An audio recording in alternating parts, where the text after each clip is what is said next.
Hey y'all, it's Casual Tuesday. Yeah, so I got my ball cap on. I decided to do a part two of good potential versus bad potential with regard to men. These are things that I've noticed, things that my girlfriends have noticed, and how potential can be a very slippery slope for us ladies. And so we just need to pay attention to some things. So here goes part two. What I've noticed with some men when it comes to having bad potential is there are some that really just don't care about being a provider, a protector. They don't care about finances. And not that finances are everything, but they don't have any real drive to make money, to make themselves to be marketable to women. They maybe have not discovered their purpose. Or they are so used to their mothers kind of bridging the gap that they have trouble, kind of getting things started for themselves. And they're kind of looking for a woman who actually makes more money than them and they don't mind yielding to her. They don't necessarily have to be a contributing partner in the partnership. He doesn't seem to care about wanting more or seriously marketing himself to women.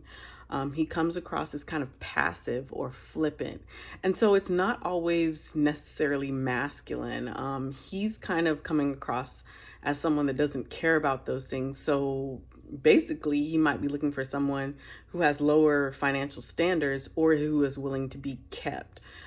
He's willing to be kept. So he's okay with the woman making more than him.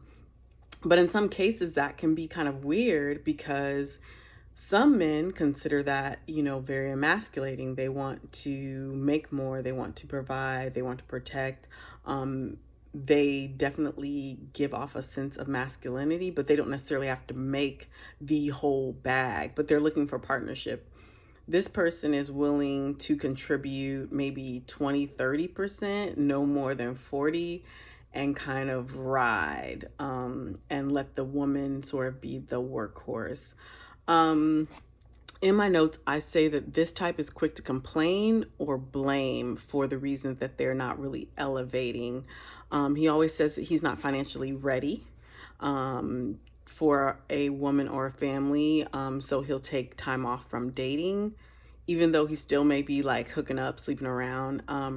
They don't seem to like, this type doesn't seem to like much accountability or responsibility or anyone kind of like calling them on the carpet. They kind of run from that. He wants a good woman. Most of the time he's dating up, but the women really kind of don't, I guess, take him seriously because he's not presenting like a actual viable candidate that has, drive or whatever. So anyway, sometimes this type can kind of conceal like maybe a deeper, darker secret. Sometimes he's dealing with something that you're not really aware of. But it's just kind of slippery with this person. They seem like they want a good woman, but then they don't seem like they have a drive to really go out there. And they don't really seem to intentionally date. It's just kind of like it happens, it happens. So they don't really have that masculine instinct that says, hey, I want a wife, I want to procreate, et cetera, et cetera. So it's really weird. And it can be very confusing for the average woman. The other part is that this man, another sign of bad potential may be that this man doesn't have a competitive edge, or he may have it, and then when he loses it, he isn't willing to work to get that back. He's too prideful to pivot. He'll have one thing that he's focused on. He might win a job, win a particular position, and or a title, and or even a woman, and then he kind of relaxes so much once he gets kind of settled in that he doesn't do the things that got him to that position, got him to that title, got him that woman. He kind of just relaxes so much, and then he doesn't want to kind of like be accountable and backtrack and be like, I need to get on it. So then he gets complacent. He moves into the next task after he wins the prize, but he doesn't maintain or nurture the prize. So then you have you end up with these out of balance relationships, out of balance marriages, with this type of guy that's not really willing to like take a step back and go, you know what, like I could have done that better. I could have partnered better. Like she has her faults and I have my faults. They're not really willing to do that. So that can be kind of a bad potential situation. So you have to make sure that if a guy's working towards something, that he is, after he feels like he's reaped some benefits, that he's continuing to work to win you, that he doesn't relax as soon as he realizes, oh, we're in a relationship, or oh, I got some, or I got some sweet buttery cookies, or whatever he thinks he got. Like that he's still willing to like continue to pursue you, continue to court you, whatever it is. What I've noticed about men that have good potential is that they're open to a woman's touch. It's kind of like that whole Barack Michelle fantasy. Like Barack very much gives off the idea, and I think the concept that Michelle is an asset, and so he probably encourages other men to look for asset type of women. He understands that women do enrich a man's life. They add things, they add details. He doesn't have a deeper understanding of support, details, nurture, assets. So he understands that a woman brings those things, that a woman brings beauty, that a woman brings finish, that a woman brings polish. And so he's open to that. He has women in his circle. He might have sisters. He kind of understands that we are into details and that we make things sweeter, we make things brighter, we make things, more polished. So a guy that's open to a woman's touch actually has good potential. He's a listener. He's very just aware of the differences between women and men. And so he's kind of willing to yield to that as long as the woman is sweet and gentle and kind and firm, and doesn't emasculate him, or isn't, a woman that brings toxicity to his life. The other attribute that I feel like that says that a man has good potential is that he seeks to know and follow the Lord for himself. He actually desires and wants to nurture a relationship with the Lord for himself, and that doesn't mean that he is gung ho about attending church, because grandma said the devil is in church.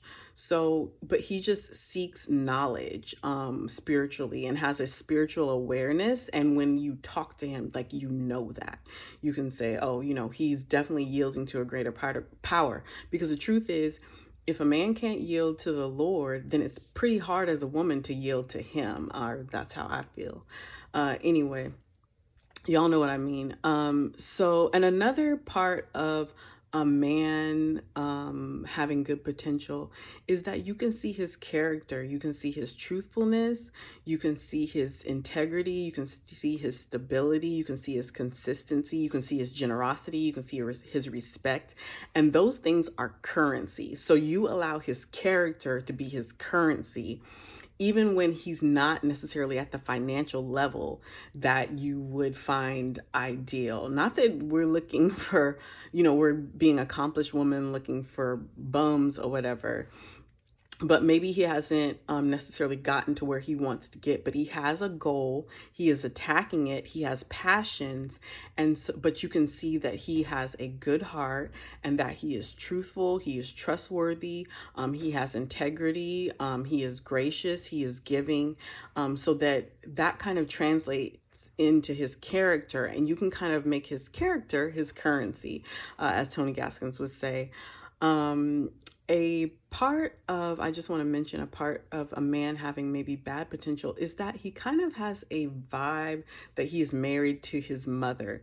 There are boundaries with our parents, y'all, and some of us don't have healthy boundaries. And so some men don't have healthy boundaries with their mother. Their mother is constantly hitting them up, constantly making plans with them, and they will basically run off on you to yield to their mother, or they're always running their ideas, their decisions, and everything by their mother, and they're kind of not thinking for themselves, or they're not making the space for a woman who is ready to bring that polish, to bring those details, to bring, all of that other stuff that women bring into the picture, because their mother is kind of standing there, filling that space for them. And so there's really no room for a woman partner to come into the space, and then when she comes, it's like, the mother feels threatened, and the mother starts to sabotage because she doesn't really have her own life and her own relationship to add those things to. So she's constantly kind of like doting on her son and filling that kind of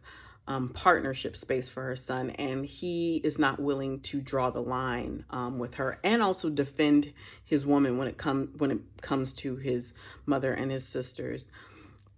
Something I want to note at the end is that men fall in love with us based on the effect that we have on them, whereas some women fall in love based on a man's potential. And we need to be very careful with that, because that's a huge difference. So you need to understand that your influence is great as a woman, and that you need to be aware of men that are receptive to that influence.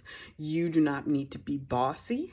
You need to live in your feminine. You need to live in your intelligence. You need to live in your leadership qualities and your influence qualities, but you don't need to be a bulldog. You don't need to be a workhorse, but you also need to be open to men that can see your kind of queendom, those royal qualities about you that make you so special. He needs to see that and want to yield to that, want to nurture that, and want to help elevate you into like your feminine glory, because he understands that, and understand that the partnership element is there for him when it comes to you. Anyway, I hope you guys got something out of this. Yeah, I said that real quick, but it wasn't really quick because it was like 12 minutes. But anyway, yeah, that's part 2. I hope that it served you well. Take care.